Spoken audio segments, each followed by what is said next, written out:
አንድ አምላክ በሚሆን በአብ በወልድ በመንፈስ ቅዱስ ስም አሜን። በሰኔ 12 ቀን የሚነበብ የመላእክት አለቃ የቅዱስ ሚካኤል ድርሳን ይህ ነው። ይኸውም ታላቅ በዓል ነው። አማላጅነቱ ከእኛ ጋር ይኑር ለዘለዓለሙ አሜን። ይህ ድርሳን የኢትዮጵያ አብያተ ክርስቲያናት ተቀዳሚ የሆነችው የአክሱም ሊቀ ጳጳሳት አባ ዮሐንስ የተናገረው ነው። የመላእክት አለቃ ቅዱስ ሚካኤልን እጅግ ይወደው ነበር። ይህ አባት ከተአምራቱ ጥቂቱን ሲናገር እንዲህ ብሏል። በአንዲት ሀገር ሃይማኖቱ የቀና ታላቅ መኮንን ስሙ አስተራኒቆስ የሚባል የኪልቅያ ሰው ነበር። ሚስቱም አፎሚያ ትባል ነበር። ሁለቱም እግዚአብሔርን የሚፈሩ ነበሩ። የመላእክት አለቃ ቅዱስ ሚካኤልንም እጅግ ይወዱት ነበር። በየወሩም ወር በገባ በ12 ቀን የበዓሉን መታሰቢያ ያደርጉ ነበር። ከገንዘባቸውም በቅዱስ ሚካኤል ስም ለድሆች ለጦማዳሪዎች ይሰጡ ይመጸውቱ ነበር። ባሏ አስተራኒቆስ ታመመ። ሚስቱ አፎሚያም እያዘነች እያለቀሰች እንዲያለችው፣ ጌታዬ አንድ ነገር ልንገርህ፣ እስኪ ስማኝ። ሴት ባሏ የሞተ እንደሆነ ብቸኛ ባይተዋር ጦማዳሪ እንደምትሆን እንጀራዋንም በብዙ እንባና ሰቀቀን እንደምትመገብ አንተ ታውቃለህ። አሁንም አንተ ብትሞትና ብትለየኝ ከሐዘን የሚያረጋጋኝ ልጅ፣ አባት፣ እናት የለኝም። አሁንም አንተ ሳለህ የመላእክት አለቃ የቅዱስ ሚካኤልን ስዕል እንድታሰራልኝ እሻለሁ። በመዓልትም በሌሊትም ከሰይጣን ጠላትነት ይጠብቀኝ ዘንድ እኔ በቤቴ ውስጥ አኑሬ እማጸንበታለሁ። አስተራኒቆስም ወደ ሰዓሊ ላከ። የመላእክት አለቃ የቅዱስ ሚካኤልን ስዕልም በልዩ ልዩ ጌጣጌጥና በወርቅ ቀለም አሳምሮ እንዲሰራለት አዘዘው። ሰዓሊውም እንዳዘዘው አደረገለት። አስተራኒቆስም ለሚስቱ ለአፎሚያ ያንን ስዕል ሰጣት። ባሏም ከሞተ በኋላ አፎሚያ በመላእክት አለቃ በቅዱስ ሚካኤል ስዕል ፊት እግዚአብሔርን ታገለግል ጀመር። እንዲህ እያለች፣ የመላእክት አለቃ ቅዱስ ሚካኤል ወይ እዘንልኝ፣ ጠብቀኝ፣ ከእግዚአብሔርም ዘንድ ምሕረትን ለምንልኝ፣ ይቅር እንዲለኝም ጸልይልኝ። ከቀን ወደ ቀንም በጎ ምግባርን ትጨምር ነበር። ለድሆችና ለጦማዳሪዎችም ትራራ ነበር። ሰይጣንም የምትሠራውን በጎ ሥራ ባየ ጊዜ በእርሷ ቀና። ተቆጥቶም ብዙ ልጆች የያዙ ባልቴቶች ሴቶችን መስሎ ወደ እርሷ ሄደ። ሊቃወማት መጣ። ከቤቷም መግቢያ በርም ተቀመጠ። ሴቶችም መስለው ከእርሱ ጋር የተኮለኮሉ ብዙ አጋንንትም ነበሩ። በሩን የምትጠብቀው ገረዷንም አፎሚያን ጥሪልኝ አሏት። እርሷም ሄዳ ባልቴቶች ብዙ ልጆችንም ይዘው ከሁለተኛው በር ተቀምጠዋል፣ አንቺንም ይፈልጋሉ አለቻት። አፎሚያም እየተጠራጠረች ወጣች። አፎሚያም ባየቻቸው ጊዜ እንዲህ አለቻቸው፣ ቸራላችሁን ኑ ወደ ቤቴ ግቡና ጸልዩልኝ፣ በረከታችሁንም እንዳገኝ። የመላእክት አለቃ የቅዱስ ሚካኤልንም ስዕል ተሳለሙ። ጌታዬ አስተራኒቆስ ከመሞቱ አስቀድሞ ለሱ አደራ ሰጥቶኛልና፣ ጌታዬ ከሞተ በኋላ ግን ወደ ቤቴ የገባ ወንድ የለም፣ ልጆችም ቢሆኑ አይገቡም። ወንዶች እንደሆናችሁ ወደ ቤቴ እንዳትገቡ በእግዚአብሔር ስም አምያችኋለሁ። ዲያብሎስም ባልቴቶች ሴቶችን መስሎ እንዲህ አላት፣ እኛ ወደ ቤት አንገባም፣ በባልንጀራችን ቤትም አንጸልይም። ወደ አንቺ ከመምጣታችን አስቀድሞ በቦታችን ጸሎት አድርገናል፣ ለአንቺም ለምነንልሻል። አንቺም ጾምሽ፣ ጸሎትሽ፣ ልመናሽ ብዙ ነው፣ ምን ይረባሻል? ያልኩሽን የማትሰሪ ከሆነ ጾምሽ፣ ጸሎትሽ በመብዛቱ ምክንያት ዕድሜሽ ሳይደርስ በሐዘን ትሞቻለሽ። ለድሆች ለጦማዳሪዎች ምን ያህል ምጽዋት ትሰጫለሽ? ከመሞትሽ አስቀድሞ ድሃ ትሆኛለሽ፣ የሚቀብርሽም አታገኝም። አንቺ ጌታዬ ከሞተ ወደ ቤት የገባ ሰው የለም ትያለሽ። ባል የሌላት ሴት ሁላ በቤቷ በረከት አይኖርም መጽሐፍ እንደተናገረ። ዳግመኛም እንዲህ አላት፣ ስሚ ልንገርሽ፣ እግዚአብሔር በመጀመሪያ ወንድንና ሴትን ንጹሐን አድርጎ የፈጠረ አይደለምን? እኔም ስለምወድሽ ይህን ልነግርሽ መጣው። አንቺስ ሀብትሽን የሚወርስ የሚቀብርሽ ልጅ አልባ ሆነሽ እንዲህ እንዴት ትሞቻለሽ? እቴ ሆይ ስሚኝ፣ ነፍስሽ ከወጣች ተስካርሽን የሚያወጣልሽ ስምሽን የሚያስጠራልሽ የለም። እኔ አኖሪዎስን ሚስት እንደሌለችው አይቻለሁ። ጠላቶቹ መንግሥቱን ለመቀማት ፈልገው በተነሱ ጊዜ በዚያ ወራት ሚስቱ ሞታለች። አሁንም እርሱ ቢያገባሽ ሚስቱ ብትሆኚ ይሻላል፣ በመንግሥቱ አብረሽ ትነግሻለሽ። የአስተራኒቆስ ሚስት አፎሚያ እኔ እንደማስበው እሱ ያግባሽ። ይህን እንድነግርሽ እኔን ወደ አንቺ ልኮኛል። ብዙ ወርቅ ብዙ ብር እሰጥሻለሁም ብሏል። አፎሚያን መልሳ እንዲህ አለችው፣ አባ ቆብህ መልካም ነው፣ አነጋገርህ ቃል ግን መጥፎ ነው፣ መልካምም አይደለም። ይህን ነገር ማለት አትጹሙ፣ አትጸልዩ፣ ለድሆች ለጦም አዳሪዎች ባል ለሌላቸው ሴቶች፣ አባት እናት ለሌላቸው ልጆች ምጽዋት አትስጡ ብሎ የነገረ የትኛው መጽሐፍ ነው?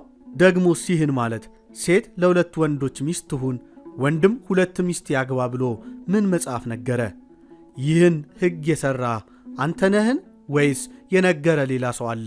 ወይስ እኔን ወደ ኃጢአት ልትጥለኝ ትፈልጋለህ? እኛስ በጾም በጸሎት በምጽዋት ኃጢአት እንደሚሰረይ ሕግ በሚያዘው የተፈጸመ ጋብቻም ንጹሕ እንደሆነና ርኩሰት እንደሌለበት ከድሮ ሰምተናል። ዮናስም ታላቂቱ ከተማ ነነዌ እስከ 3 ቀን ድረስ በእሳት ትጠፋለች ብሎ ሰበከ። የነነዌ ንጉሥ ይህን ሰምቶ በጾምና በጸሎት በብዙ ልቅሶና እንባ ምህላ እንዲደረግ አወጀ። የነነዌ ሰዎችም ንስሐ ገቡ። እግዚአብሔርም በደላቸውን ይቅር አላቸው። ንስሐም ስለገቡ ከጥፋት ዳኑ።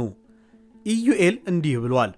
አሁንም እግዚአብሔር አምላክ እንዲህ አለ፣ በፍጹም ልባችሁ በጾም በጸሎት በሐዘን በልቅሶ ወደ እኔ ተመለሱ። ልብሳችሁን ሳይሆን ልባችሁን ቅደዱ። ወደ አምላካችሁ ወደ እግዚአብሔር ተመለሱ። ርኅሩህ ይቅር ባይ ነውና መዓቱ የራቀ ምሕረቱ የበዛ ነውና። ጌታችን መድኃኒታችን ኢየሱስ ክርስቶስም በቅዱስ ወንጌል ስለ ጾም እንዲህ ብሏል። ሰው የሚድን በእንጀራ ብቻ አይደለም፣ ስለ ጸሎትም ወደ መከራ እንዳትገቡ ትጉ፣ ጸልዩ ብሏል። ስለ ምጽዋትም ደግሞ አንድ ባለጸጋ መምህር ወይ ምን አድርጌ የዘላለምን ሕይወት ወርሳለሁ ብሎ በጠየቀው ጊዜ ጌታ ያለህን ሁሉ ሽጠ ለውጠ ለድሆችና ለጦም አዳሪዎች ስጥና ና ተከተለኝ ብሎታል። ስለ ጋብቻም ባልና ሚስት አንድ አካል ናቸው። እግዚአብሔር አንድ ያደረጋቸውን ሰው ሊለያቸው አይችልም ብሏል። ከቅዱሳት መጻሕፍትም የተገኙ እነዚህ ምስክሮች ጾም፣ ጸሎት፣ ምጽዋት፣ ደጋግ ሥራዎች እንደሆኑና ከፍተኛ ዋጋ እንዳላቸው ያስረዱናል። በሕግ የተፈጸመ ጋብቻም ክቡር ነው። እንግዲህ አንተ አይጠቅምሽምና ጾምሽን፣ ጸሎትሽን፣ ምጽዋትሽን ተይ እንዴት ትለኛለህ? ደግሞም እንዴት እስከ 2 አግቢ ትለኛለህ? ክርስቶስ በአንደበቱ አድሮ የሚናገርበት ሐዋርያ ጳውሎስም ለምዕመናን እንዲህ እያለ ያዳኛል። መልእክታችሁን ወይም ወንጌልን እንዳታዋርዱ፣ እንዳታስነቅፉ ተጠንቀቁ። ሁልጊዜም ለጾምና ለጸሎት እንዲተጉ፣ ከዝሙት እንዲርቁና ሕጋዊ ጋብቻን እንዲያከብሩ ያዛል። ስለዚህም ወንድ በሚስቱ ተወስኖ ይኑር፣ ሴትም በባሏ ጸንታ ትኑር ይላል። እኔስ ስለ ርግብም እንኳን ባሏ ከሞተ ሌላ ወፍ እንደማትቀላቅል ለምልክትም በጥፍሯ ምላሷን እንደምትሰነጥቅ ሌላ ወፍም ሊቀርባት በፈለገ ጊዜ እንደምትጮህና ባልንጀሮቿ እርሷን ረድተው እንደሚያባረሩት ሰምቻለሁ። አንተ ግን 2 አግቢ ትለኛለህ። ይህ ሥራ የሰይጣን ሥራ ነው። አንተ ጎስቋላ፣ እኔስ አንተ ሰይጣን ትመስለኛለህ፣ ወይም ሰይጣን አድሮብሃል ማለት ነው። እንዲያ ካልሆንክ ትሳለም ዘንድ የመላእክት አለቃ የቅዱስ ሚካኤልን ስዕል አመጣልሃለሁ አለችው። አፎሚያም ይህን ብላ ወደ ቤት ገባችና የቅዱስ ሚካኤልን ስዕል ይዛለት መጣች። ሰይጣንም የመላእክት አለቃ የቅዱስ ሚካኤልን ስዕል ባየ ጊዜ ከነሰራዊቱ እንደ ወፍ ሆኖ በረረ።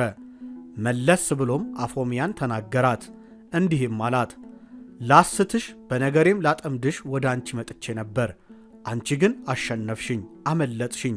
ነገር ግን ከእንጨት ከወርቅ ከብር ተሰርቶ በቤትሽ ውስጥ ባለው በቅዱስ ሚካኤል ስዕል ምክንያት አትታበይ። እኔም አልለቅሽም፣ እጠባበቅሻለሁ እስከ በዓሉም እስከ ሰኔ 12 ቀን ድረስ። ያን ጊዜ በእግዚአብሔር መንበር ፊት ሊሰግድ ለሰዎች ለፍጥረቱ ሁሉ ምሕረትን ሊያማልድ ይሄዳል። ያን ጊዜ እሱ ወደ አንቺ አይመጣም። እኔ መጥቼ በቤትሽ ያለውን ስዕል አንስቼ በራስሽ ላይ እንዳፈር ፈጨዋለሁ። እስኪ ሚካኤል የሚያደርግኝን አያለሁ አላት። አፎሚያም ዳግመኛም ብትመለስ በመላእክት አለቃ በቅዱስ ሚካኤል ጸሎት አፍረ ትሄዳለህ አለችው። አፎሚያም ወደ ቀኝም ወደ ግራም በክርስቶስ በመስቀሉ ምልክት አማተበች።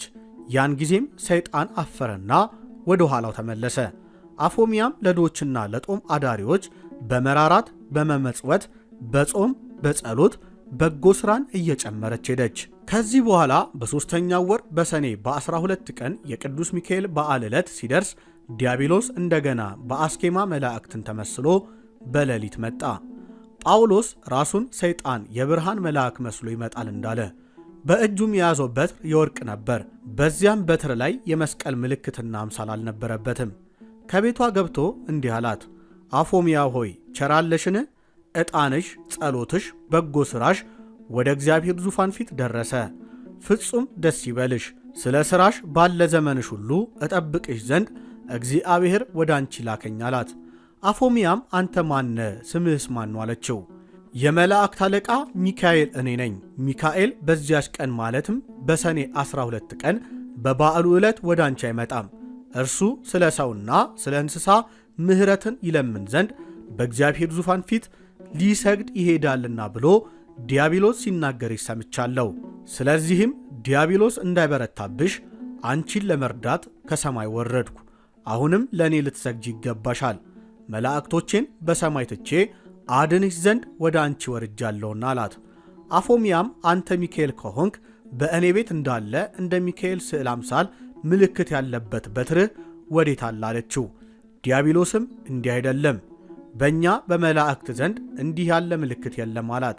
ዳግመኛም አፎምያ ንጉሥ ማኅተም የሌለው ደብዳቤ ቢልክ የሚያምነው የለም። እንደዚሁ መላእክትም ከሰማይ በወረዱ ጊዜ የመስቀል ምልክት የሌለውን ይህስ መልአክ አይደለም ብለው ይንቁታል እንጂ አይቀበሉትም። አንተ ሚካኤል ከሆንክማ ተቀብለህ ትሳለመው ዘንድ ሄጄ የቅዱስ ሚካኤልን ስዕል ላምጣልህ አለችው። ወዲያውኑ የክፉ የዲያብሎስ ፊት ተለውጦ እንደ ጨለማ ተራራ ሆነ። ዓይኖቹም እንደሚነድ እሳት፣ አፉም ጨለማ እንደሞላበት እንደ ታላቅ ገደል ሆነ። ሽታው እጅግ የከፋና የሚከረፋ ጢስ ከአፉ ይወጣ ነበር። አንቆ ሊገላት ዘሎ በእጁ ያዛት። አፎምያ ከአንቺ ጋር እሞታለሁ፣ ይህን ሁሉ መከራ እንዴት ታመጭብኛለሽ አላት። ከዚህ በኋላ በታላቅ ቃል ወደ መላእክት አለቃ ወደ ቅዱስ ሚካኤል አሰምታ ጮኸች። የመላእክት አለቃ ቅዱስ ሚካኤል ሆይ ከጠላቴ ከሰውም ሁሉ ጠላት መታድነኝ አለችው። ከዚህም በኋላ የመላእክት አለቃ ቅዱስ ሚካኤል ያድናት ዘንድ ታላቅ ብርሃን ለብሶ ወረደ። ብርሃኑም ቤቷን ሁሉ መላው። ከዚህ በኋላ ዲያብሎስን ይዞ በእጁ በትር መትቶ ከምድር ላይ ጣለው። ዲያብሎስም ቅዱስ ሚካኤልን እግዚአብሔር የሰጠኝ ጊዜ ሳይደርስ እንዳታጠፋኝ በእግዚአብሔር ስም አምልሃለሁ። ከዚህ በኋላ ስዕልህ ወዳለበትና ስምህ ወደ ተጠራበት አልደርስም። የመላእክት አለቃ ቅዱስ ሚካኤል ሆይ ቀድሞም እግዚአብሔር ከሹመቴ በሻረኝ ጊዜ የተዋጋኸኝ ያሸነፍከኝ፣ ከሰማይም ወደ ምድር የጣልከኝ አንተ ነህ አለው። ያን ጊዜም ቅዱስ ሚካኤል ዲያብሎስን አሳፍሮ አዋርዶ ተወው። ቅዱስ ሚካኤልም አፎምያን የእግዚአብሔር አገልጋይ ሆይ አንቺ የተመሰገንሽ ነሽ። ጾምሽ፣ ጸሎትሽ፣ ምጽዋትሽና በጎ ሥራሽ መልካም መታሰቢያ ሆኖ ወደ ሰማይ አረገ፣ ከእግዚአብሔር ፊትም ደረሰ። አሁንም ወደ ቤተ ክርስቲያን ሂጂና ጸልይ፣ ዛሬ ነፍስሽ ከሥጋሽ ትለያለችና። መላእክትም ወደ አንቺ መጥተው ነፍስሽን ወደ መንግሥተ ሰማያት ያሳርጓታል። ነፍስሽም ከባልሽ ከአስተራኒቆስ ነፍስ ጋር ከዚያ ለዘላለሙ በእረፍት ትኖራለች። ከዚህም በኋላ የመላእክት አለቃ ቅዱስ ሚካኤል አፎምያ እያየችው ወደ ሰማይ ወጣ። አፎምያም ወዲያውኑ ንጹሕ ልብስ ለብሳ ወደ ቤተ ክርስቲያን ገባች።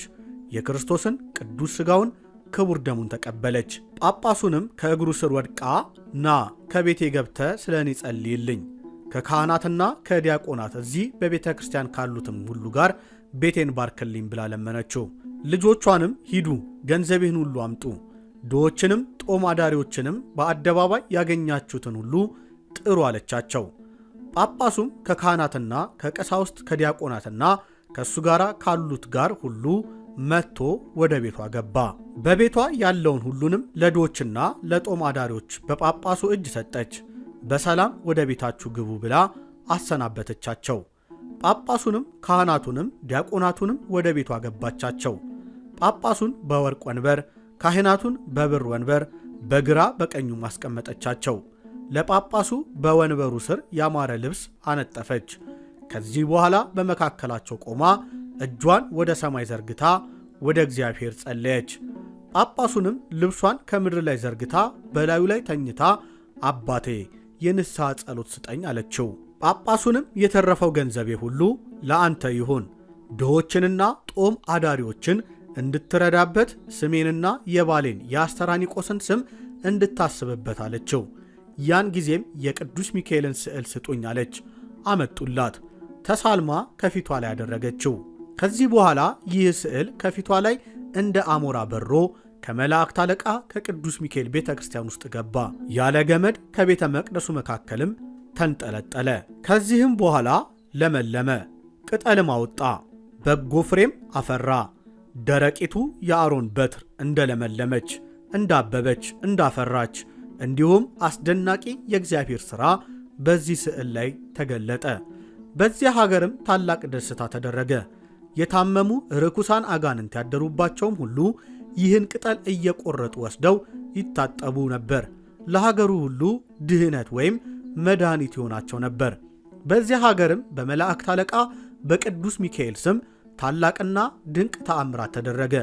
የተወደዳችሁ ወንድሞቼ ሆይ የእግዚአብሔርን ጸጋና ቸርነቱን እናስተውል። በተቀደሱ ስዕሎች ፊትም መጸለይን፣ ለእግዚአብሔር ስግደትንና ምስጋና ማቅረብንም ቸል አንበል። በእነርሱ ላይ የሚገለጠውን የእግዚአብሔርን ሥራም አንጠራጠር። በማስተስሪያው ላይ ረበው ከነበሩት ከመመስገኛው ኪሩቤል መካከል እግዚአብሔር ለሙሴና ለአሮን ይገለጥ ነበርና ትእዛዙንም ሁሉ ይነግራቸው ነበርና ከእጃቸውም ከቃላቸውም ምስጋናን፣ መሥዋዕትን፣ ጸሎትን ይቀበል ነበርና የሕዝቡንም ኀጢአት ያስተሰርይ ነበርና ይህም ረቂቅ ድንቅ ለሆነው ምስጢር ምልክት ነው። ስለዚህም በተቀደሱ ስዕሎች ፊት ጸሎትን ለሚቀበል ሕይወትን ለሚያድል ለክብር ባለቤት ምስጋናን፣ ምልጃን፣ ጸሎትን ያቀርቡ ዘንድ ለምእመናን ሥርዓት ሆነ። በሰማይ ካለው በምድርም ካለው ከምድር በታች በውሃ ውስጥ ካለው ፍጥረት ሁሉ ለአንተ አምላክ አታብጅ፣ አትበድላቸው፣ አታምልካቸው ሲል እግዚአብሔር አዟል። ስለዚህ በተቀደሱ ስዕሎች ፊት ለእግዚአብሔር ጸሎትንና ምስጋናን ማቅረብ አይገባም እያሉ በኦሪት ቃል የሚያመካኙ ሰዎች አሉ። እኛም የኦሪትን ቃል ጠንቅቀው እንዲያስተውሉ እንመክራቸዋለን። ቃሉ አትስገድላቸው፣ አታምልካቸው ይላልና እነዚህም ጣዖታትም የተናቁ የተዋረዱ ናቸውና እነርሱ በልዩ ልዩ መልክና ምሳሌ የሚሰሩ ጣዖታት ናቸው። ለእነሱ ልንሰግድላቸው አይገባም፣ ሰው ሰራሽ ናቸውና የእግዚአብሔር ኃይልም የለባቸውምና። ቅዱሳት ስዕላት ግን እንደነዚህ አይደሉም፣ የምስጢር ምልክቶች ናቸው እንጂ። የሰው ሕሊና በእግዚአብሔር ተስፋ ላይ ያርፍ ዘንድ ረዳት የሚሆኑ ረቂቅ ምስጢርንም ማለት የእግዚአብሔር ልጅ ሰው እንደመሆኑ፣ ከድንግል እንደመወለዱ፣ በበረት እንደመተኛቱ፣ በዮርዳኖስ እንደመጠመቁ፣ በመስቀል ላይ እንደመሰቀሉ፣ እንደ ትንሣኤው፣ እንደ ዕርገቱ፣ ዳግመኛ በጌትነት እንደመምጣቱ ያለውን የሚያሳስቡበት ድንቅ የሆነ የእግዚአብሔር የሥራው መጻሕፍትም ናቸው እንጂ። እነዚህ ምስጢራትና የሚመስሏቸውም በስዕል ይገለጣሉ፣ የእግዚአብሔር ነገርም ያስተምራሉ። ምልክታቸው ሁሉን በሁሉ የሚሠራ የክብር ባለቤት የጌታ ስም ነው። አምላክ በሚገለጥባቸው ስዕላት ፊት በምንሰግድበትም ጊዜ ለቀለሙ፣ ለወረቀቱ፣ ለቅቡ፣ ለንድፉ የምንሰግድ አይደለም። እንደ ቸርነቱ ብዛት እንደ ካህሊነቱ ጽንዓት በስዕላት ላይ ለሚገለጥና በእውነት ለሚጠሩት እንደወደደ መልስ ስለሚሰጥ አምላክ ነው እንጂ። በእነዚህ ስዕላት ፊትም የሚሰግድ፣ የሚጸልይ፣ የሚማልድ፣ የሚለምን፣ የሚያመሰግን፣ የሚዘምር የክብር ንጉሥ እግዚአብሔርን ያከብረዋል፣ ከፍ ከፍም ያደርገዋል። ሐዋርያ በሰማያት ያለ በምድርም ያለ በቀላያትም ያለ ከምድርም በታችም ያለ ጉልበት ሁሉ ለጌታችን ለመድኃኒታችን ለኢየሱስ ክርስቶስ ስም ሊሰግድ ይገባል። አንደበትም ሁሉ እግዚአብሔር አብ አምላክ እንደሆነ ጌታ ኢየሱስ ክርስቶስም አምላክ እንደሆነ ሊመሰክር ይገባል ብሏልና ከእግዚአብሔር ሥራ አንዲቱን አይቶ ቀድሞ ካስታወስናቸውም ቢሆን በእናቱ በቅድስት ድንግል ማርያም ቃል ኪዳን ምክንያት በቅዱሳን መላእክት በነቢያትና በሐዋርያት በጻድቃንና በሰማዕታት እርዳታ ምክንያት ከሚያደርጉት ሌሎች ነገሮችም ቢሆን የስሙ ምልክትም ተጽፎባቸው አይቶ የሚሰግድ የሚገባውንም የሚያቀርብ ሰው እርሱ ከምዕመናን አንድነት ውስጥ የተቆጠረ ነው፣ በእውነተኛ ሃይማኖትም የታመነ ምስክር ነው። ግን በቅዱሳት ስዕላት ይህንን ሁሉ አይቶ ይልቁንም የአማልክት አምላክ ስም ተጽፎበት አይቶ የሚንቅ የሚያቃልል ሰው እርሱ ቤተ ክርስቲያን ከምታስተምረው ትምህርት የወጣ ነው። ስለዚህም ወንድሞች ሆይ በምትሰሩት ሁሉ ጠንቃቆች ሁኑ፣ በተረት ወሬም ጥርጥር ወደ ልባችሁ አይግባ። ይህች ቅድስት አፎምያ ከመላእክት አለቃ ከቅዱስ ሚካኤል ስዕል ዘንድ ለመነች፣ ስሙን ጠራች፣ ፈጣሪው እንደሚረዳትም አመነች። በዚህም ወይም በሃይማኖት ከሰይጣን ወጥመድ አመለጠች፣ የማይጠፋውንም የሕይወት ተስፋ አገኘች። አሁንም የመላእክት አለቃ የቅዱስ ሚካኤል የፈጣሪው በረከትና ረድኤት የቅድስት አፎምያም አማላጅነት ከእኛ ጋር ይኑር ለዘለዓለሙ አሜን። ጣፋጭ ምስጋናው የማይሰለችበት ከጽንፍ እስከ ጽንፍ ፈጥኖ የሚደርስ የአርያም የሰማይ ወፍ የመላእክት አለቃ ቅዱስ ሚካኤል ያደረገው ተአምር ይህ ነው። ልመናው ከሲኦል ረግረግ ያድነን፣ ከርጉም ተክሏ አፍም ያውጣን፣ ከክፉ የሰይጣን ወጥመድም ያድነን ለዘለዓለሙ አሜን። በቆጵሮስ ደሴት በመላእክት አለቃ በቅዱስ ሚካኤል ልመና የሚታመን እግዚአብሔርን የሚፈራ የክርስቶስ ወገን የሆነ አንድ ሰው እንደነበር ተነገረ። በከበረ በመላእክት አለቃ በቅዱስ ሚካኤል ስም ቤተ ክርስቲያን ይሠራ ዘንድ በልቡናው አሰበ። እጅግ ያማረ ቤተ ክርስቲያን ሠራ። ሥራውንም ከጨረሰ በኋላ በፍጹም ጌጥ አስጌጠው። ከዚህም በኋላ የመላእክት አለቃ የቅዱስ ሚካኤልን ቤተ ክርስቲያን ለመቀደስ ይመጡ ዘንድ ወደ ኤጲስቆጶሱና ወደ ካህናቱ ላከ። እርሱ ለቤተ ክርስቲያኑ ማስባረኪያ ታላቅ በዓልን አደረገ። ካህናቱና ዲያቆናቱም የክርስቲያን ወገኖች ምዕመናንም ሁሉ የመላእክት አለቃ የቅዱስ ሚካኤል ቤተ ክርስቲያን በሚባረክበት ቀን ተሰበሰቡ። ወደ ቤተ ክርስቲያን ውስጥ ገብተው ቆሙ። ያን ጊዜ ኤጲስቆጶሱ እንደሚገባው ሕግና ሥርዓት የቅዳሴውን ጸሎት ጀመረ። በዚህችም አገር ጋኔን ያደረበት አንድ አይሁዳዊ ሰው ነበር። መላ አካሉ ለምጻም ነበር። እየተጨነቀ ጥርሱን ያፋጭ ነበር። በብዙ ይታመም ነበር። በክፉ ደዌም ይጨነቅ ነበር። ከደዌውም ጽናት የተነሳ አካል ሁሉ እንደ ድንጋይ ደርቆ ነበር። የመላእክት አለቃ የቅዱስ ሚካኤል ቤተ ክርስቲያን የሚባረክበት ቀን እንደደረሰ በሰማ ጊዜ ከተኛበት ተነስቶ ልብሱን ለውጦ የክርስቲያን ልብስ ለብሶ ክርስቲያንን መስሎ ከቤተ ክርስቲያን ገብቶ ከሕዝቡ ጋር ቆመ። ኤጲስቆጶሱም ስለ ቤተ ክርስቲያኑ መባረክ የሚያደርገውን ጸሎት በጨረሰ ጊዜ የተጸለየበትን ውሃ በቤተ ክርስቲያን ቅጽርና በግንቦቿ ሁሉ ረጨ። ያም አይሁዳዊ በሽተኛ በሚባረክበት ውሃ ተቀብሎ በራሱ ላይ አፈሰሰ። በጽኑ ሃይማኖትና በቁርጥ ልቡናም አካሉን ሁሉ ታጠበ። በመላእክት አለቃ በቅዱስ ሚካኤል ስዕል ፊት ከሚበራው ከቀንዲሉ ዘይትም ቅባትም ተቀባ። የመላእክት አለቃ ጌታዬ ቅዱስ ሚካኤል ሆይ ከዚህ ከጭንቅ ደዌ ድህነትን ስጠኝ፣ ከክፉም ለምጽ ፈጥነህ አድነኝ። ከዚህ ከክፉና ከሚያስጨንቅ የለምጽ ደዌ ብታድነኝ እኔ ለቤተ ክርስቲያን ግብዝነት የሌለው የጠራ 20 ወቄት ወርቅ እሰጥሃለሁ። በጌታችን በመድኃኒታችን በኢየሱስ ክርስቶስ ስም ተጠምቄ ክርስቲያን እሆናለሁ። የእግዚአብሔርንም ልጅ ሰው መሆኑን አምናለሁ።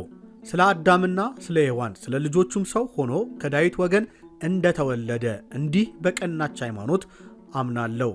ባለ ዘመኔም ሁሉ ቤተ ክርስቲያንህን አገለግላለሁ አለ። ይህንን ካለ በኋላ በዚያች ሌሊት በመላእክት አለቃ በቅዱስ ሚካኤል ቤተ ክርስቲያን ውስጥ ሳለ እንቅልፍ መጣችበትና ተኛ። ከእንቅልፉም በነቃ ጊዜ አካሉን ሁሉ ድኖ አገኘው። በሰውነቱም ምንም ለምጽ የነበረበት አልተገኘም። ፍጹም ደስታም ደስ አለው። እግዚአብሔርንም አመሰገነው። የመላእክት አለቃ ቅዱስ ሚካኤልንም አከበረው።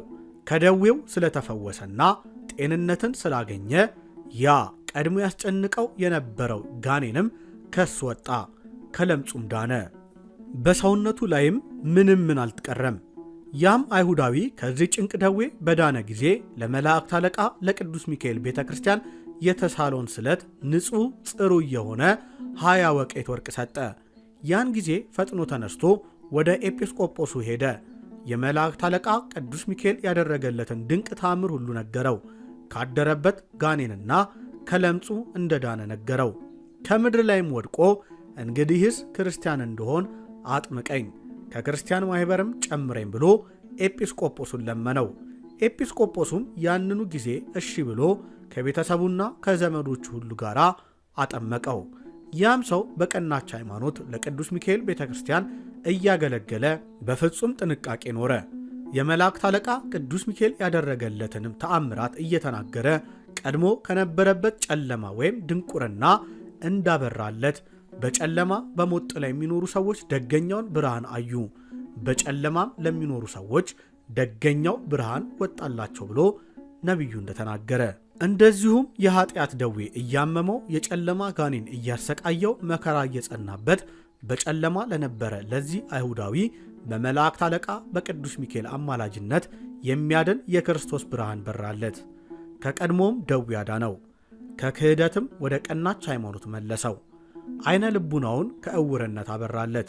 ቅድስት ሥላሴን ወደ ማመን በመራው የይቅርታና የቸርነት መልእክተኛ በሆነው በመላእክት አለቃ በቅዱስ ሚካኤል አማላጅነት እኛንም ክርስቲያኖችን በልመናው በአማላጅነቱ ይጠብቀን።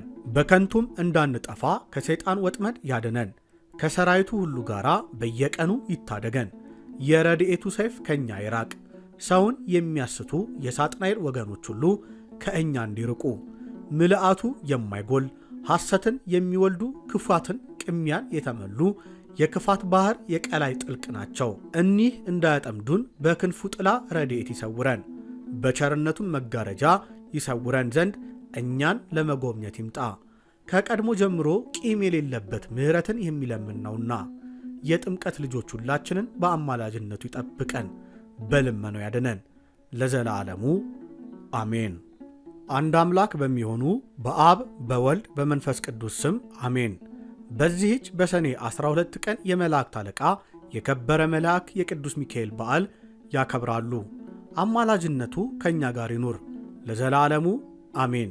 የሚያከብሩበት ምክንያቱ ግን ይህ ነው። በእስክንድሪያ ከተማ ታላቅ መስጊድ ነበር። የግብፁ ንጉሥ የበጥሊሞስ ልጅ ንግሥቲቱ አክላኡ በጥራ ዙሃል በሚባል ኮከብ ስም የሠራችው ነበር። በሰኔ ወር በ12 ቀን በዓል ያደርጉለት ነበር። በዚህም መስጊድ ውስጥ እጅግ ግሩም ታላቅ የሆነ ከነሐስ የተሠራ ጣዖት ነበር። ስሙ ዙሃል ይባላል። በበዓሉ ቀን ብዙ ፊሪዳ ያርዱለት ነበር። አባ እለእስክንድሮስ እስከ ተሾመበት ዘመን ድረስም ለዚህ ጣዖት እንዲህ በዓል እያደረጉ ብዙ ዘመን ኖሩ። ይኸውም የ300 ዓመት ያህል ከዚያም የሚበዛ ነው። አባ እለእስክንድሮስ በእስክንድሪያ ሊቀ ጳጳስነት በተሾመ ጊዜ ይህን ጣዖት ሊሰብረው ወደደ። በእስክንድሪያ ከተማ የሚኖሩ ጎስቋሎች ሰዎች ከለከሉት። ጻድቁ ንጉሥ ቆስጠንጢኖስ ነገሰ። የቀናች የክርስቲያን ሃይማኖትም ሰፋች። ዳግመኛም አባ እለእስክንድሮስ ይህን ጣዖት ሊሰብር ወደደ። የክፉ የእስክንድሪያ ሰዎች ከለከሉት። እኛ ለዚህ ጣዖት በዓል ማድረግን ለምደናል። እነሆ ካንተ በፊት 18 ሊቃነ ጳጳሳት አለፉ፣ ይህን ልምዳችንን አልለወጡብንም አሉት። አባ እለእስክንድሮስም ብዙ መከራቸው። ይህ ጣዖት ይጎዳል እንጂ አይጠቅምም፣ ለእርሱም በዓል የሚያደርግ ሰይጣናትን ማምለኩ ነው ብሎ ገልጦ ነገራቸው። ዳግመኛም አባ እለእስክንድሮስ ምክሬን ብትሰሙኝ ደግሞ እንደሚደረግ ይህን በዓል እሰራላችኋለሁ አላቸው። ይኸውም ይህን ጣዖት ሰብረን መስጊዱን ባርከን በመላእክት አለቃ በከበረ መልአክ በቅዱስ ሚካኤል ስም ቤተ ክርስቲያን ልናደርገው ነው። ይህን በዓል ለእርሱ እናደርግለታለን። የልዑል እግዚአብሔር መሥዋዕቱ ግን ቸርነትና ምጽዋት ነው። የምታርዳቸው በጎችንና ላሞችን ለድሆች፣ ለችግረኞች፣ ለተጎዱ አብሏቸው። ክብር ይግባውና በጌታችን በመድኃኒታችን በኢየሱስ ክርስቶስ ፊት የከበረ መልአክ ቅዱስ ሚካኤል ስለ እናንተ ይለምንላችሁ ዘንድ። ይህ በጎ ምክርም ደስ አሰኛቸው። እሺ በጅ አሉት። በመላእክት አለቃ በከበረ መልአክ በቅዱስ ሚካኤል ስምም ቤተ ክርስቲያንን ሰሩ። ይህችም ቤተ ክርስቲያን በእስክንድሪያ የታወቀች ሆነች። ይህች ቤተ ክርስቲያን እስላሞች በግብፅ አገር እስኪነግሱ ነበረች። በነገሱ ጊዜ አፈረሷት። ይህ በዓል ተሰራ።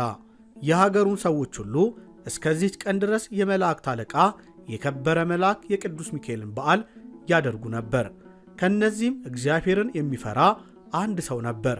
በየወሩ በ12 ቀን የመላእክት አለቃ የከበረ መልአክ የቅዱስ ሚካኤልን መታሰቢያ ያደርግ ነበር። ይልቁንም በኅዳርና በሰኔ በዓሉን ያከብር ነበር። በጎረቤቱም ምሕረት የሌለው አንድ ክፉ ባለጸጋ ነበር። ይህን እግዚአብሔርን የሚፈራ ሰው ይጠላው ነበር። የከበረ የቅዱስ ሚካኤልን በዓል ባደረገ ጊዜ ይዘብትበት ነበር። እግዚአብሔርን የሚፈራ የዚህ ሰው ዘመን በተፈጸመ ጊዜ እንዲህ እያደረገ ከዚህ ከኃላፊው ድካም ያርፍ ዘንድ የሚሞትበት ጊዜ ደረሰ። ሚስቱንም ቸር እንድትሆን የከበረ የመላእክት አለቃ የቅዱስ ሚካኤልን በዓል መታሰቢያ እንድታደርግ አዘዛት። ይልቁንም በኅዳር በ12 ቀን በሰኔ በ12 ቀን ታደርግ ዘንድ። ያ ሰው ባረፈበት ወራትም ሚስቱ ጸንሳ ነበር። ከዚህ በኋላ ያ ሰው አረፈ፣ ወደ መንግሥተ ሰማያትም ገባ።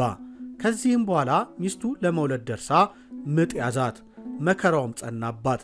እንዲህም አለች፣ የእግዚአብሔር መልእክተኛው ቅዱስ ሚካኤል ሆይ እዘንልኝ፣ ስለ እኔም እግዚአብሔርን ለምነው፣ አሁን ካለውበት ከዚህ ጭንቅ ያድነኝ ዘንድ በእግዚአብሔር ዘንድ ታላቅ ባለሟልነት አለህና። ይህን በተናገረች ጊዜ ያለችበት ቤት ብርሃን ሆነ። ያን ጊዜ ከጭንቀቷ ዳነች። መልኩ ያማረ ወንድ ልጅም ወለደች። የእግዚአብሔር መልአክ ሚካኤልም ከሰማይ ወርዶ የወለደችውን ሕፃን ባረከው። እግዚአብሔር ይህ ብላቴና ምሕረት የሌለው የዚህን ባለጸጋ ገንዘብ ሀብቱን ሁሉ እርሻውንም ይወርሳል ብሏል አለ። በዚህ ጊዜ ያ ባለጸጋ በዚህች ሴት ቤት መስኮት በኩል ሆኖ ይመለከት ነበር። ይህንም በሰማ ጊዜ ሐዘን ደረሰበት። ብላቴናውንም ይገድለው ዘንድ ምክንያት ይፈልግ ነበር። ብላቴናውን ግን በመላእክት አለቃ በከበረ መልአክ በቅዱስ ሚካኤል ልመና እግዚአብሔር ይጠብቀው ነበር። ዕድሜው 10 ዓመት በሆነ ጊዜ የእናቱ ገንዘብ አለቀ። ያ ርኅራሄ የሌለው ባለጸጋ በዚያች ሴት ላይ ምክንያት ፈጥሮ ልጅሽን ስጭኝ፣ ይላከኝ፣ እኔ ያበለዋለሁ፣ እኔ ያለብሰዋለሁ፣ ለአንቺም 20 ወቄት ወርቅ እሰጥሻለሁ አላት። ከባለጸጋው ይህን ነገር በሰማች ጊዜ ስለ ችግሯ ደስ አላት። እርሱ 20 ወቄት ወርቅ ሰጣት፣ እርሷም ልጇን ሰጠችው። ያንንም ሕፃን በወሰደው ጊዜ ፈጽሞ ደስ አለው። ባለጸጋውም የምፈልገው ተፈጸመልኝ አለ። ከዚህ በኋላ በብላቴናው ቁመት ልክ የእንጨት ሳጥን ሰርቶ ከውስጡ አግብቶ በላዩ ዘጋበት። ሳጥኑንም ወስዶ ከባህር ጣለው። እንደዚሁ የሳጥኑን መክፈቻ ከባህር ጣለው። በእግዚአብሔር ፈቃድ ያ ሳጥን በውሃው ላይ ይንሳፈፍ ነበር። ሩቅ ወደ ሆነችው ወደ አንዲት አገር ወደብ እስኪደርስ ድረስ። በዚያች አገርም በግ የሚያረባ በባህሩ አጠገብም በጎቹን አሰማርቶ የሚጠብቅ አንድ ሰው ነበር። ያን ሳጥንም ባየው ጊዜ አውጥቶ ወደ ቤት ወሰደው። ሳጥኑን እንዴት እከፍተዋለሁ እያለ ያስብ ነበር።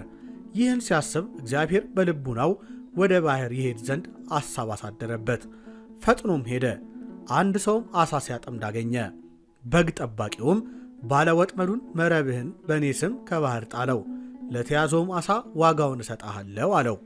እንደነገረው መረቡን ጣለ። በመረቡ ውስጥም ታላቅ አሳ ተያዘ። ለዚያ ሰውም ዋጋውን ሰጠና አሳውን ይዞ ወደ ቤቱ ሄደ። በእሳት ጠብሶ ከቤተሰቡ ጋር ይበላው ዘንድ ጠባው። የአሳውንም ሆድ በቀደደ ጊዜ በውስጡ መክፈቻ አገኘ። በልቡናው ምናልባት ይህ መክፈቻ የዚህ ሳጥን ይሆን ብሎ መክፈቻውን በሳጥኑ ቀዳዳ ባገባው ጊዜ ፈጥኖ ተከፈተ። የበግ ጠባቂውም ፈጽሞ አደነቀ። በሳጥኑ ውስጥም ያ ባለጸጋ ሊገድለው የወደደውን ብላቴና አገኘው። ባየውም ጊዜ ተደሰተ። ከባህር ስላገኘው ስሙንም ባሕራን አለው። በእርሱም ዘንድ እንደ ልጁ ሆነ። ያ ባለጠጋ ከሚኖርበት አገርም የበግ ጠባቂው እስከሚኖርበት አገር የ10 ቀን ጎዳና ይሆናል። ከብዙ ቀን በኋላ ርኅራሄ የሌለው ያ ባለጸጋ ንግድ ሊሄድ ወደደ። በመንገዱም ያ የበግ ጠባቂ ካለበት ቦታ ፀሐይ ሲገባ ደረሰ። በግ ጠባቂውንም በአንተ ዘንድ የማድርበት ቦታ አለን? ዋጋህንም እሰጥሃለሁ አለው። የበግ ጠባቂውም ወደ ቤቱ አገባው። ባለጸጋውም ያ የበግ ጠባቂው ጎልማሳውን ባሕራን ብሎ ስሙን ሲጠራው ሰማ። ባለጸጋው ይህን ስም በሰማ ጊዜ የበግ ጠባቂውን ልጅህ ነውን ብሎ ጠየቀው።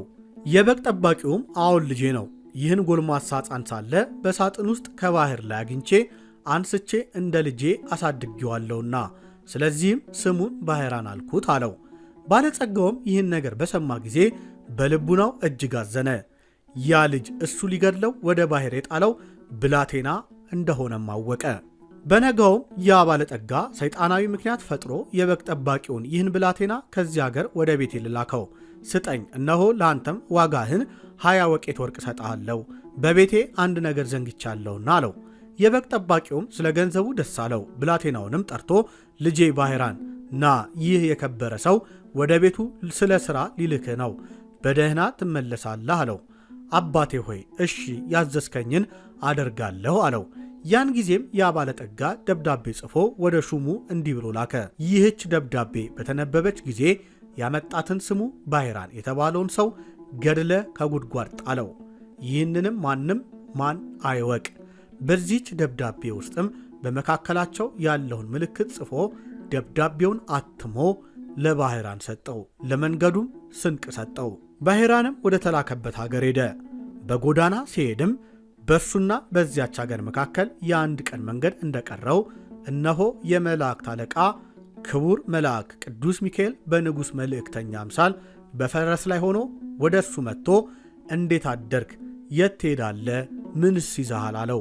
ባሕራንም ከአንድ ባለጠጋ ሰው መልእክት ይዣለሁ፣ ወደ ቤቱም ልኮኛል አለው። የከበረ መልአክ ቅዱስ ሚካኤልም ደብዳቤውን አሳየኝ አለው። ባሕራንም ፈርቶ ደብዳቤውን ሰጠው። መልአኩ ግን ደብዳቤውን እፍ ብሎ በውስጡ የተጻፈውን አጠፋው። እኔ ባለጠጋው ገሌ ነኝ፣ ይህን ደብዳቤ የያዘውን ሰው ወደ እናንተ ልኬዋለሁ። እገሊት የምትባል ልጄን አጋቡት። በቤት በዕዳር ያለውን ገንዘቤን ሁሉ እኔ ሰጥቼዋለሁ። በንግድ እኔ ቆያለሁና አትጠብቁኝ። በገንዘቤ ሁሉ ላይ ሥልጣን ሰጥቼዋለሁና በቤቴ የወደደውን ያደርግ። በእኔና በአንተ መካከል ምልክቱ ይህ ነው ብሎ አትሞ ቅዱስ ሚካኤል ለባሕራን ሰጠው። ከባለጠጋው ቤት ሄደ ይህን ደብዳቤ ስጥ፣ በጎዳናም እኔ እንዳገኘሁ አትናገር፣ እንዳይገድልህ ይህን ደብዳቤ ለውጬዋለሁ አለው። ጌታዬ ሆይ እኔ ያዘዝከኝን አደርጋለሁ ብሎ ባሕራንም መንገዱን ሄደ። ወደዚያች አገርም ደረሰ። የዚያን የባለጠጋ ቤትን ቤት ጠየቀ። ወደዚያም አደረሱት። ደብዳቤውንም ለሹሙ ሰጠው። ባነበባትም ጊዜ በውስጧ ያለውን አስተዋለ። ምልክቱም እውነት እንደሆነ አወቀ። ያን ጊዜም ለባሕራን ከባለጠጋው ልጅ ጋር ታላቅ ሰርግ አደረጉለት። በእግዚአብሔር ቤት በቤተ ክርስቲያንም በተክሊል ሕግ አጋቡት። በሰርግ ደስታ እያደረጉ 40 ቀን ተቀመጡ። ሰርጉ ከተፈጸመ በኋላ ያ ባለጠጋ ወደ አገሩ ተመለሰ። የጨዋታና የደስታ ድምፅ በሰማ ጊዜ ይህ የምሰማው ምንድን ነው ብሎ ጠየቀ። ባሕራን በሚባል በአንድ ጎልማሳ እጅ ደብዳቤ ስለደረሰ ልጅህንም እንዲያገባት ስላዘዝክ ለሱ ሰጥተውታል። እነሆ በመዓልትም በሌሊትም ተድላ ደስታ ሲያደርጉ 40 ቀን ነው ብለው ሰዎች ነገሩት። ገንዘብህን፣ ቤትህን፣ ወንዶችንና ሴቶችን አገልጋዮችህን፣ ንብረትህንም ሁሉ በደብዳቤ እንዳዘዝክ ሰጡት አሉት። ያም ባለጠጋ ይህን ቃል በሰማ ጊዜ በታላቅ ቃል ጮሆ ወደቀና ወዲያው ሞተ። አጋንንትም ነፍሱን ተቀብለው ወደ ሲኦል አወረዱት። ያም ባሕራን የተባለ ብላቴና በየወሩ በ12 ቀን የመላእክት አለቃ የቅዱስ ሚካኤልን በዓል መታሰቢያ እያደረገ ደስ ብሎት ኖረ። ባሕራንም በመንገድ የታየው በደብዳቤውም ውስጥ የተጻፈውን አጥፍቶ በለውጡ የሕይወትን መልእክት የጻፈለት የመላእክት አለቃ ክቡር መልአክ ቅዱስ ሚካኤል እንደሆነ ተረዳ። ከዚህም በኋላ በመላእክት አለቃ በከበረ መልአክ ቅዱስ ሚካኤል ስም ያማረ ቤተ ክርስቲያን ሠራ። በውስጧም ስዕሉን አሳለ። በሱም ብዙ ድንቅ ተአምራት ታዩ። የታመሙትም ዳኑ። ባሕራንም በዚህ ቤተ ክርስቲያን ላይ ቅስና ተሹሞ እስከ ዕለተ ሞቱ ለመላእክት አለቃ ለከበረ መልአክ ለቅዱስ ሚካኤል እያገለገለ ኖረ። እርሱም አባቱና እናቱም ልጆቹም የዘላለም ሕይወትንና መንግሥተ ሰማያትን በመላእክት አለቃ በከበረ መልአክ በቅዱስ ሚካኤል አማላጅነት ወረሱ። በመላእክት አለቃ በቅዱስ ሚካኤል ምልጃና ልመና ከምሕረት አምላክ የሕይወት ተስፋ የሚሰጥ ለእነዚህ ብቻ አይደለም፣ መታሰቢያውን ለሚያደርጉ ሁሉ ነው እንጂ እንዲህ የሚል ተጽፏልና ወልድ ከሙታን ተለይቶ በተነሳበት ቀን በክርስቲያን ሰንበት ወይም እሁድ የከበረ መልአክ ቅዱስ ሚካኤል በእግዚአብሔር ዙፋን ፊት እየሰገደ ይማልዳል እንዲህ እያለ አቤቱ ፈጣሪዬ ሆይ እኔ አገልጋዬ ባለሟል እለምንሃለሁ፣ ከቸርነትህም እሻለሁ። በዚህ ዓለም የበዓሌን መታሰቢያ የሚያደርጉትን ሁሉ ትምርልኝ ዘንድ ስለ እውነተኛ መሐላ አንተ መሐሪ ይቅር ባይ ነህና። ክብር ይግባውና እግዚአብሔርም እንዲህ ብሎ ይመልስለታል። የሰማያውያን መላእክት አለቃ ቅዱስ ሚካኤል ሆይ ምእመናን ይለምኑሃል። እነሆ እኔም መታሰቢያህን ያደረጉትን የሚቻልህን ያህል 3 ጊዜ በእሳታውያን ክንፎች ተሸክመ ወደ ሕይወት እንድታገባቸው አዝዤሃለሁ። ቅዱስ ሚካኤልም ይህን በሰማ ጊዜ ፈጽሞ ደስ አለውና በእግዚአብሔር ፊት ሰገደ። ከሰዎች መካከል በዚህ ዓለም የበዓሉን መታሰቢያ የሚያደርጉትንም በክንፉ ተሸክሞ የእሳት ባሕርን አሳለፋቸው። እነዚሁም ብዙ የብዙ ብዙ ናቸው፣ ያለ እግዚአብሔር ቁጥራቸውን የሚያውቀው የለም። ወንድሞቼ ሆይ ስለዚህ ነቅተን ተግተን የመላእክት አለቃ የከበረ የቅዱስ ሚካኤልን በዓል መታሰቢያ እንደተቻለን እናድርግ። በስሙ ቀዝቃዛ ጽዋ ውሃ የሰጠ ቢሆንም እንኳን ዋጋውን አያጣም። ክብር ይግባውና ጌታችን በቅዱስ ወንጌል እንደተናገረ እኛም በመላእክት አለቃ በከበረ በቅዱስ ሚካኤል አማላጅነት የእግዚአብሔርን ቸርነት እንለምን፣ ከሰይጣን ወጥመድ ያድነን ዘንድ ከእኛም የቸነፈር በሽታን ሁሉ ያርቅልን ዘንድ የምድራችንንም ፍሬ ያበዛልን ዘንድ በጎ ለመስራትም ይረዳን ዘንድ ኃጢአታችንንም ያስተሰርይልን ዘንድ ከእኛም ወገን የሞቱትን ነፍስ ያሳርፍ ዘንድ መንገድ የሄዱ አባቶቻችን ወንድሞቻችንንም ወደ ቤታቸው በደህና በሰላም ይመልሳቸው ዘንድ በመካከላችንም ፍቅርን ያደርግልን ዘንድ እስከ ዕለተ ሞትም በቀናች ሃይማኖት ያጸናን ዘንድ የመላእክት አለቃ የከበረ የቅዱስ ሚካኤል ብዙ ተአምራቱ ግን ቁጥር ስፍር የሌለው ነው። ልመናው ከእኛ ጋር ይኑር ለዘላለሙ አሜን። አንድ አምላክ በሚሆን በአብ በወልድ በመንፈስ ቅዱስ ክብር ይግባውና እግዚአብሔር በዚህች ቀን የመላእክት አለቃ ቅዱስ ሚካኤልን ከወገኖቹ ከመላእክት ሁሉ በላይ አድርጎ አክብሮ ሾሞታል። የዚህ የመላእክት አለቃ የከበረ መልአክ የቅዱስ ሚካኤል ተአምራቱ ብዙ ነው። ስለዚህ የቤተ ክርስቲያን መምህራን በየወሩ በ12 ቀን የመላእክት አለቃ የከበረ መልአክ የቅዱስ ሚካኤልን በዓል እናደርግ ዘንድ አዘውናል። ልመናው አማላጅነቱ ከእኛ ጋር ይኑር ለዘለዓለሙ አሜን። በዚህችም ቀን የከበረች አፎሚያ ያረፈችበት ነው። ይህችም የከበረች ሴት እግዚአብሔርን የሚፈራ የአንድ ሰው ሚስት ነበረች። ባሏ ብዙ ምጽዋትን ያደርግ ነበር። በየወሩ 3ቱን በዓላት ያደርግ ነበር። እነዚህም በየወሩ በ12 ቀን የሚከበረው የቅዱስ ሚካኤል፣ በየወሩ በ21 ቀን የሚከበረው የከበረች የቅድስተ ቅዱሳን የድንግል ማርያም በዓል፣ በየወሩ በ29 ቀን የሚከበረው የጌታችን የመድኃኒታችን የኢየሱስ ክርስቶስ የልደቱ መታሰቢያው በዓል ናቸው። የሚሞትበትም ቀን በደረሰ ጊዜ እርሱ ያደርገው የነበረውን ምጽዋት እንዳታስታጉል ሚስቱን አዘዛት።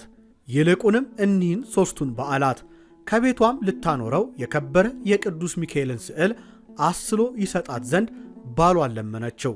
ይህንንም አደረገላት። እርሱም ባረፈ ጊዜ ይህች የከበረች ሴት ባሏ ያደርግ እንደነበረው ታደርግ ጀመር። ሰይጣንም በእርሷ ቀና። ሴት መነኩሲት መስሎ ወደ እርሷ መጣ። ከእሷ ጋርም በተንኮል ይነጋገር ጀመር። አዝንልሻለሁ፣ እራራልሻለሁ። አሁንም ገንዘብሽ ሳያልቅ አግብተሽ ልጅ እንድትወልጂ እመክርሻለሁ፣ ኋላ ትቸገሪያለሽና። እነሆ ባልሽም መንግሥተ ሰማያትን ወርሷልና ምጽዋት አይሻም አላት። እርሷም መልሳ እንዲህ አለችው፣ እኔ ከሌላ ወንድ ጋር እንዳልገናኝ ለእግዚአብሔር ምያለሁ። ርግቦችም እንኳ ሌላ ወንድ አያውቁም። እንግዲህ በእግዚአብሔር አምሳል ለተፈጠሩ ለሰው ወገንማ ይህን ማድረግ እንደምን ይገባል? ምክሩንም ባልተቀበለችው ጊዜ መልኩን ለውጦ ጮኸባት። እኔም በሌላ ቀን ወደ አንቺ እመጣለሁ አላት። የክቡር መልአክ የቅዱስ ሚካኤልንም ስዕል ይዛ አባረረችው። ከዚህም በኋላ በሰኔ 12 ቀን እንደ ልማዷ ለበዓሉ ሥራ አሰበች። ዳግመኛም ሰይጣን መልአክ መስሎ ታያት። ቸራለሽን የመላእክት አለቃ ሚካኤል እኔ ነኝ፣ እግዚአብሔር ወደ አንቺ ልኮኛል። እርሱም ምጽዋቱን ትተሽ ከምዕመናን ወገን አንድ ሰው ታገቢ ዘንድ አዞሻል። ባል የሌላት ሴት መልህቅ የሌላት መርከብን እንድትመስል እወቂ አላት። ከብሉይ መጻሕፍትም ምሳሌ እያመጣ አብርሃምና ይስሐቅ፣ ያዕቆብና ዳዊት፣ ሌሎችም እኒህ ሁሉ እያገቡ እግዚአብሔርን ደስ እንዳሰኙት እየጠቀሰ ይነግራት ጀመር። ይህችም የከበረች ሴት መልሳ አንተ የእግዚአብሔር መልአክ ከሆንክ የመስቀል ምልክት ወዴት አለ? የንጉሥ ጭፍራ ወደ ሌላ ቦታ ሲሄድ የንጉሡን ምልክት ሳይዝ አይሄድምና አለችው። ሰይጣንም ከእርሷ ይህን ነገር በሰማ ጊዜ መልኩን ለውጦ አንቆ ያዛት። ወደ ከበረ ወደ ቅዱስ ሚካኤል ለመነች። ወደ እርሷ ፈጥኖ ደርሶ ከእርሷ አዳናት። ዲያብሎስንም ይዞ ይቀጣው ጀመር። ሰይጣንም የመላእክት አለቃ ቅዱስ ሚካኤልን ዓለም እስኪያልፍ ድረስ እግዚአብሔር ታግሶኛልና ማረኝ፣ አታጥፋኝ ብሎ ለመነው። የመላእክት አለቃም አባረረው፣ አላጠፋውም፣ በእግዚአብሔር ስም አምሎበታልና። መልአኩም ቅድስት አፎሚያን አንቺ በዚህች ቀን ከዚህ ዓለም በሞት ትለያለሽና ሄደሽ ሥራሽን አከናውኚ፣ እነሆ እግዚአብሔር ዓይን ያላየውን ጆሮ ያልሰማውን በሰው ልቦና ያልታሰበውን አዘጋጅቶልሻልና አላት። ሰላምታም ሰጥቷት ወደ ሰማይ አረገ።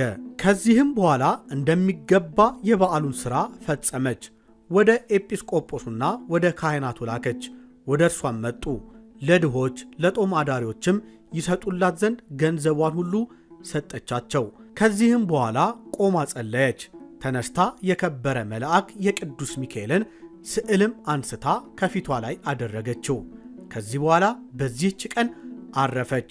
ይህችውም የከበረ መልአክ የመላእክት አለቃ የቅዱስ ሚካኤል በዓል ቀን ናት። እግዚአብሔር በእርሷ ልመና የጥምቀት ልጆች እኛን ይማረን ለዘለዓለሙ አሜን። ዳግመኛም በዚህች ቀን የተመሰገነ ንጹሕ የሰማያትን ምስጢር ያየ የኢትዮጵያ ንጉሥ ላሊበላ አረፈ። እግዚአብሔር በእርሱ ጸሎት የጥምቀት ልጆች ሁላችንን ይማረን ለዘላለሙ አሜን። ይቆየን።